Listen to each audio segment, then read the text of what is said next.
Xin chào các bạn. Trong lòng Thái Bình Dương mênh mông, có một lãnh thổ nhỏ bé nhưng mang vị thế đặc biệt, đó là Samoa thuộc Mỹ. Đây là quần đảo nổi bật với những bờ biển hoang sơ, rừng núi xanh thẳm và nền văn hóa bản địa Polynesia đậm đà bản sắc. Đồng thời nó cũng đóng vai trò như một căn cứ chiến lược của Washington tại Nam Thái Bình Dương, khu vực đang ngày càng nóng lên bởi sự cạnh tranh ảnh hưởng giữa các cường quốc. Vậy Samoa thuộc Mỹ còn có những điều gì thú vị? Tại sao người dân ở đây lại chấp nhận quy chế thuộc địa? Trong video hôm nay, các bạn hãy cùng chúng mình tìm hiểu về vùng đất này nha. Vùng đất biệt lập giữa đại dương. Samoa thuộc Mỹ là một quần đảo nằm giữa Nam Thái Bình Dương, thuộc khu vực Polynesia. Xung quanh nó cũng là những quốc đảo như là nhà nước độc lập Samoa, Tokelau, Niue, quần đảo Cook và Vương quốc Tonga. Xa hơn về phía đông bắc, nó cách Hawaii 4.200 km và cách California 7.700 km. Còn về phía tây nam thì cách New Zealand 2.800 km và cách Australia 4.000 km. Nằm giữa biển khơi, Samoa thuộc Mỹ sở hữu vùng đặc quyền kinh tế rộng tới 404.391 km2 nhưng lại có diện tích đất liền chỉ 200 km2, bao gồm 5 đảo núi lửa và 2 dạn san hô vòng. Lớn nhất trong số đó là đảo Tutuila với diện tích 142,3 km2, chiếm hơn 70% diện tích toàn lãnh thổ, đồng thời cũng là trung tâm tự nhiên quan trọng nhất. Địa hình của nó bị chia cắt bởi những dãy núi lửa cổ, chạy dài theo hướng đông tây, tạo nên nhiều thung lũng hẹp, bờ biển khúc khuỷu với vịnh hẹp và bãi cát nhỏ. Địa điểm cao nhất ở đây là núi Matafao, vươn tới độ cao gần 653 m so với mực nước biển. Từ đó có thể quan sát toàn cảnh đảo với biển xanh bao la và những dạn san hô rực rỡ bao quanh. Tutuila còn sở hữu vịnh Pago Pago. Đây là một trong những bến cảng tự nhiên sâu nhất ở Nam Thái Bình Dương, với độ sâu trung bình khoảng 55 m và độ sâu tối đa lên tới 120 m. Với ba mặt là núi và ăn sâu vào đất liền, nó được che chắn rất tốt khỏi gió lớn và biển động nên trở thành hải cảng quan trọng nhất của Samoa thuộc Mỹ.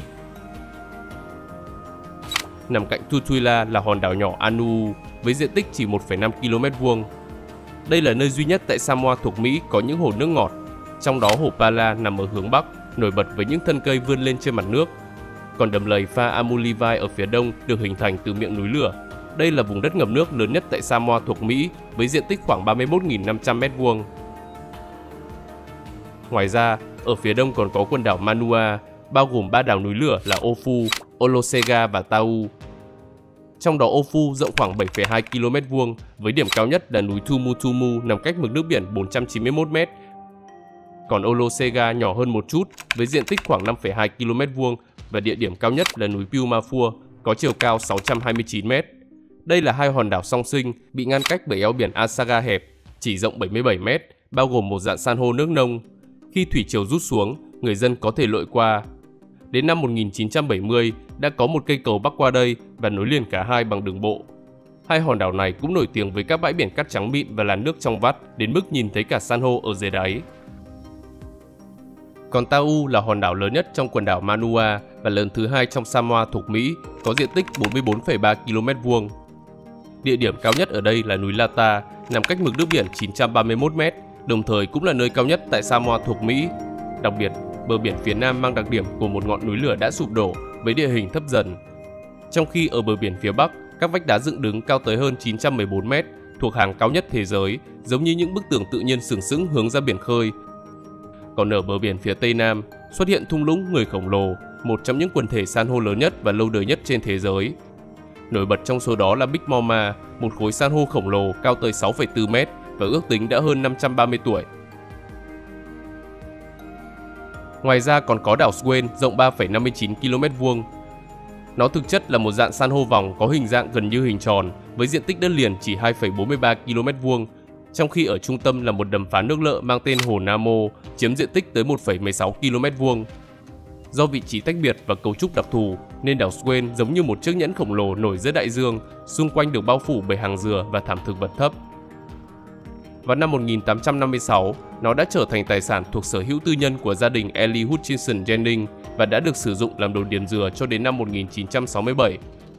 Kể từ năm 2008, đảo Swain không có dân cư sinh sống thường xuyên. Tuy nhiên thì các thành viên của gia đình Jennings, những nhà nghiên cứu khoa học và các nhà điều hành phát thanh nghiệp dư vẫn tiếp tục ghé thăm nơi đây. Đặc biệt, Tokelau, một lãnh thổ phụ thuộc New Zealand, tuyên bố chủ quyền đối với đảo Swain.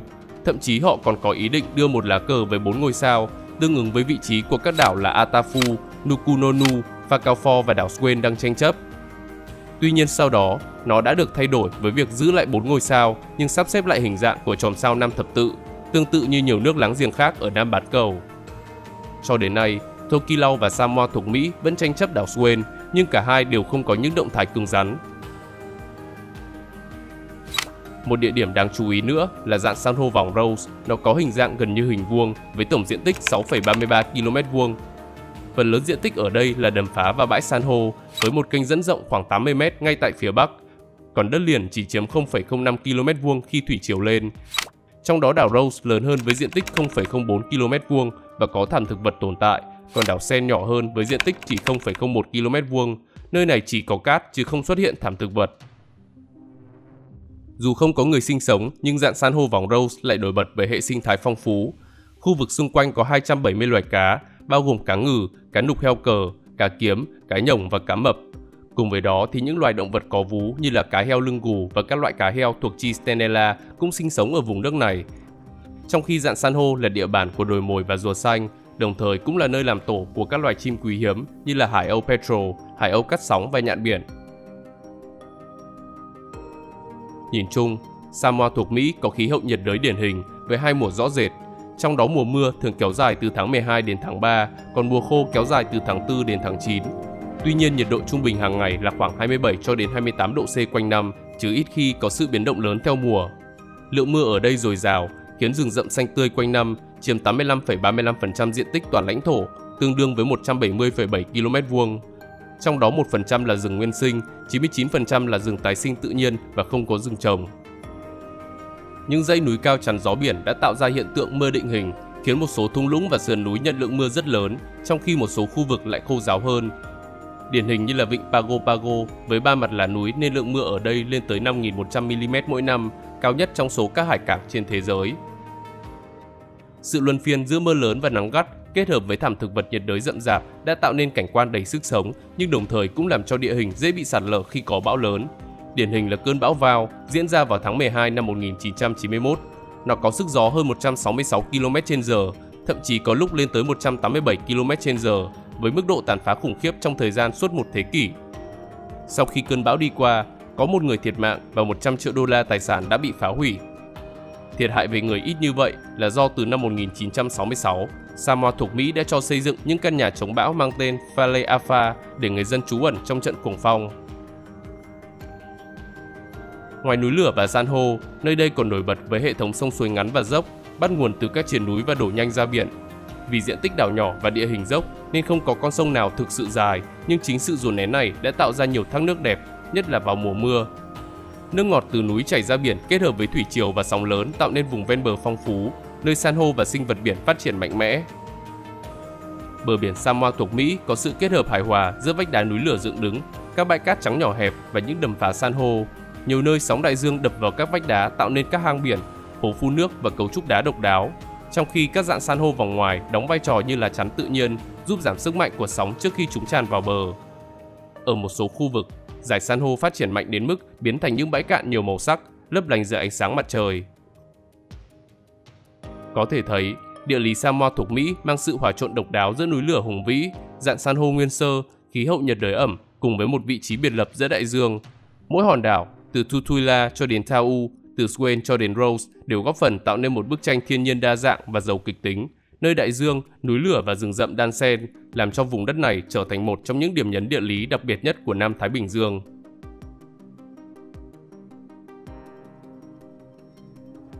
Sự phân chia của các cường quốc.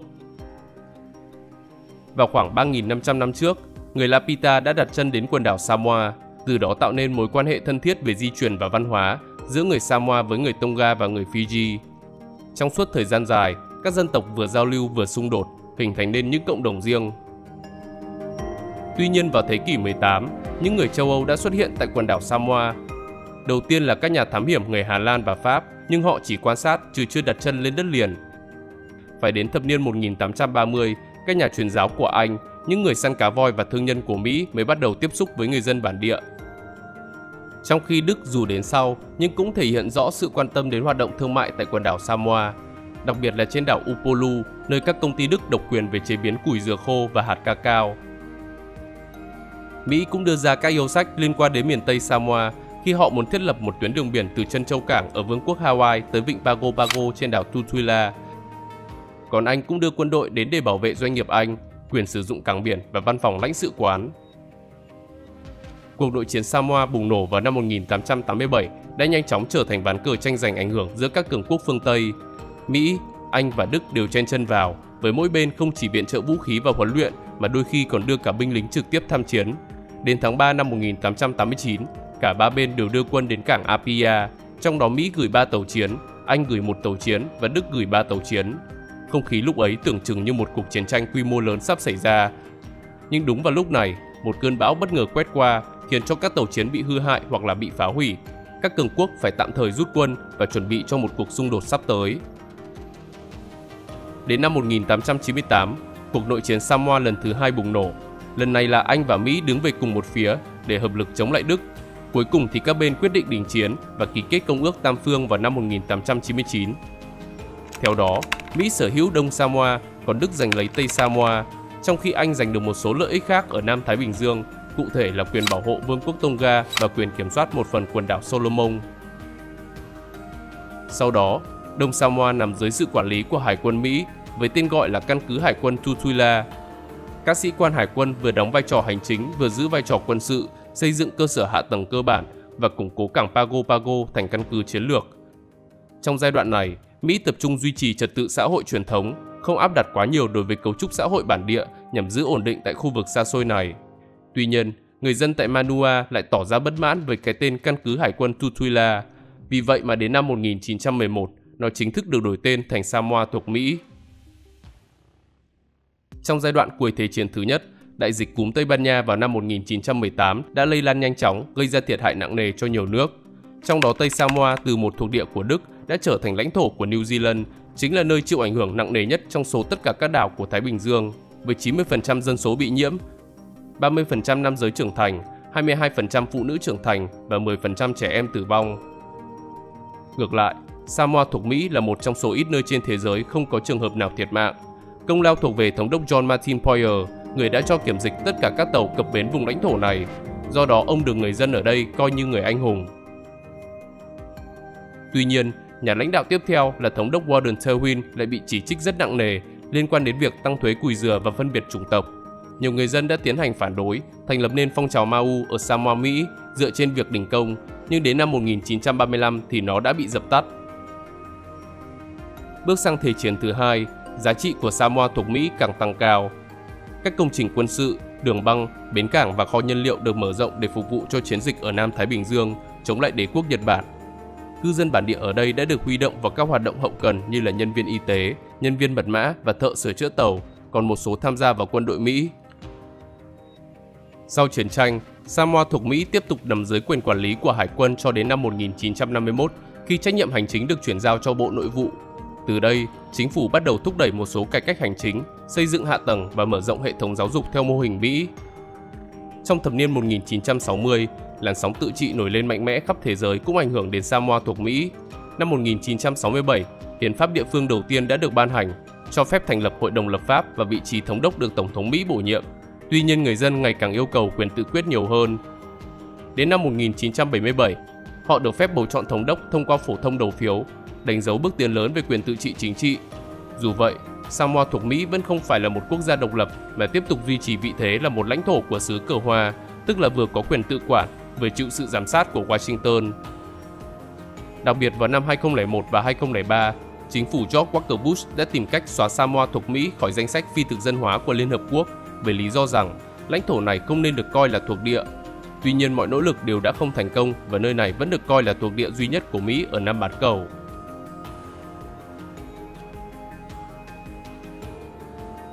Nền văn hóa thấm đẫm bản sắc. Vào năm 2024, dân số Samoa thuộc Mỹ là 46.765 người, tức là giảm 1,6% so với năm trước. Còn tỷ lệ di cư dòng ở đây là 1.110 người, chủ yếu là tới Hawaii cũng như các tiểu bang khác của Mỹ. Vào năm 2009, số lượng người cư trú ở đây đạt kỷ lục là 70.100 người, nhưng kể từ đó thì liên tục giảm dần. Xét về mặt sắc tộc, có tới 83,2% dân số là người Samoa, 5,8% là người châu Á, 5,5% là người thuộc các đảo Thái Bình Dương khác, 4,4% là người Lai và 1,1% là người dân tộc khác. Hiện nay, tiếng Samoa và tiếng Anh là hai ngôn ngữ chính thức ở đây. Nếu như việc sử dụng tiếng Samoa trong đời sống hàng ngày đã giúp bảo tồn truyền thống trong gia đình và cộng đồng, thì tiếng Anh lại được sử dụng rộng rãi trong giáo dục, hành chính và pháp luật nhờ vào mối quan hệ trực tiếp với Mỹ. Về tôn giáo thì Cơ đốc giáo chiếm đa số với 98,3% dân số, trong đó 59,5% theo Tin lành, 19,7% theo Công giáo và 19,1% theo các nhánh khác.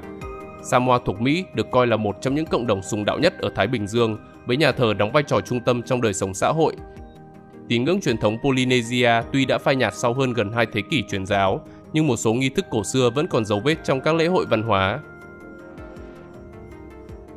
Trong lĩnh vực giáo dục, nơi đây duy trì hệ thống trường công và trường tư theo tiêu chuẩn Mỹ, nhưng đồng thời lồng ghép giảng dạy văn hóa bản địa. Vùng đất này có tổng cộng 25 trường tiểu học, 10 trường trung học, trong khi cao đẳng cộng đồng Samoa thuộc Mỹ có khoảng 1.500 sinh viên, giúp đào tạo giáo viên, y tá, kỹ thuật viên cho địa phương. Tuy nhiên do quy mô nhỏ và hạn chế về cơ sở vật chất, nên nhiều học sinh sau khi tốt nghiệp chọn du học ở Hawaii, Mỹ lục địa hoặc là New Zealand. Một hiện tượng đáng chú ý là làn sóng di cư thanh niên đi học và ở lại định cư nơi khác, tạo ra tình trạng chảy máu chất xám trong cộng đồng. Còn bệnh viện chính là Trung tâm Y tế nhiệt đới Lyndon B. Johnson trên đảo Tutuila với 150 giường. Cơ sở này có khả năng đáp ứng nhu cầu y tế cơ bản, nhưng các ca phức tạp vẫn phải chuyển sang Hawaii hoặc là Mỹ lục địa để điều trị. Chính phủ Mỹ đã cấp ngân sách hàng năm để duy trì dịch vụ y tế, song nguồn lực y bác sĩ thường thiếu hụt, dẫn đến áp lực lớn trong chăm sóc sức khỏe cộng đồng. Một trong số những vấn đề nổi bật nhất về y tế là tỷ lệ béo phì cao nhất thế giới với 75,6% dân số thừa cân nghiêm trọng. Cũng giống như nhiều quốc đảo Thái Bình Dương khác, Samoa thuộc Mỹ chịu ảnh hưởng từ chế độ ăn nhiều tinh bột, đồ chiên và thực phẩm nhập khẩu, khiến tỷ lệ tiểu đường, cao huyết áp và bệnh tim mạch rất cao. Đây là thách thức lớn đối với hệ thống y tế vốn hạn chế. Ngoài ra, bệnh truyền nhiễm như là sốt xuất huyết, sốt chikungunya từng bùng phát do khí hậu nhiệt đới ẩm và muỗi phát triển mạnh. Trong giai đoạn đại dịch Covid-19, Samoa thuộc Mỹ áp dụng các biện pháp phong tỏa chặt chẽ nhờ quy mô nhỏ và khả năng kiểm soát biên giới, nhưng lại gặp khó khăn trong việc tiếp cận vaccine kịp thời. Tổng cộng có 34 người thiệt mạng trong tổng số 8.359 người mắc bệnh. Tóm lại, dân cư Samoa thuộc Mỹ là sự kết hợp độc đáo giữa bản sắc Polynesia lâu đời và ảnh hưởng của Mỹ hiện đại. Họ nói song ngữ, sống trong xã hội mộ đạo, duy trì cấu trúc tù trưởng truyền thống nhưng đồng thời đối mặt với những vấn đề hiện đại như là y tế và giáo dục. Trong cái nhìn toàn cảnh, đây là một cộng đồng nhỏ bé nhưng giàu bản sắc, vừa khép kín để bảo tồn truyền thống, vừa mở ra thế giới rộng lớn hơn thông qua mối liên hệ với Mỹ.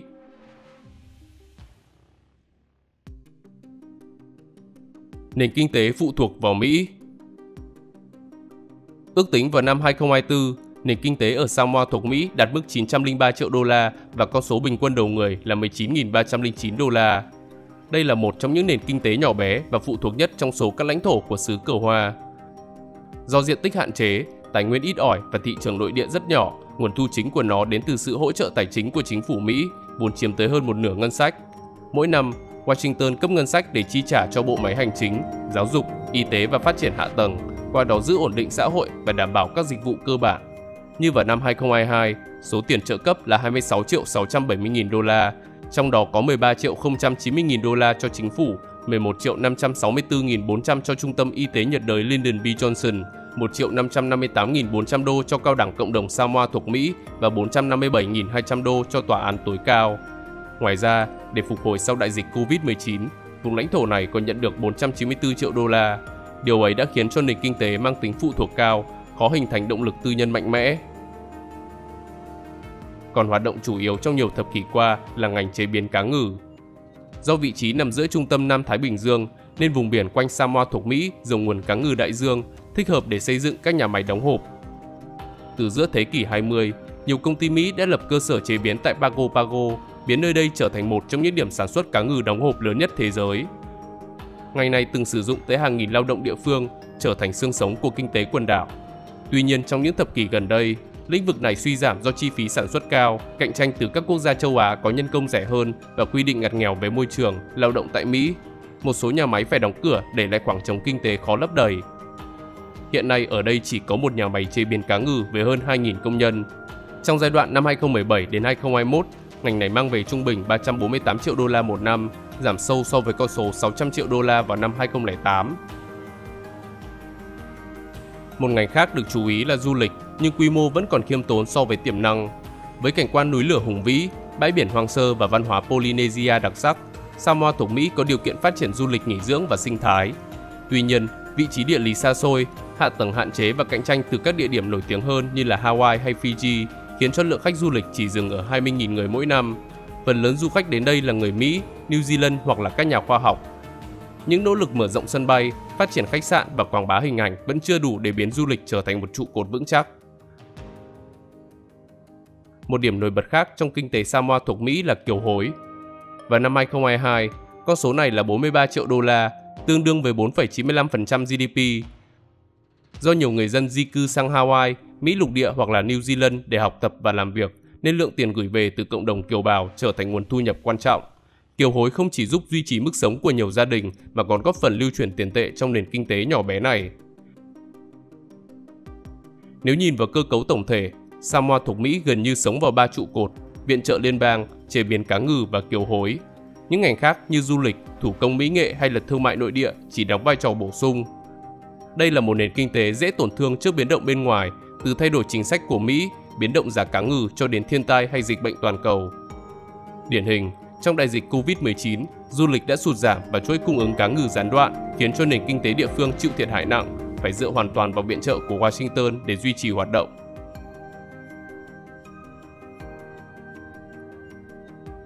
Cơ chế đặc biệt của Samoa thuộc Mỹ. Tại Samoa thuộc Mỹ, xã hội truyền thống vẫn vận hành dựa trên cơ cấu tù trưởng và hệ thống sở hữu đất công theo kiểu cộng đồng. Theo đó, tù trưởng là người đứng đầu gia tộc, vừa có quyền lực chính trị, vừa quản lý đất đai chung của dòng họ. Còn rộng hơn, các tù trưởng tập hợp lại thành các hội đồng, quyết định những chuyện hệ trọng của làng. Hệ thống này diễn ra ở mọi cấp độ cơ cấu chính trị của Samoa, từ gia đình đến làng xã, khu vực đến các vấn đề quốc gia.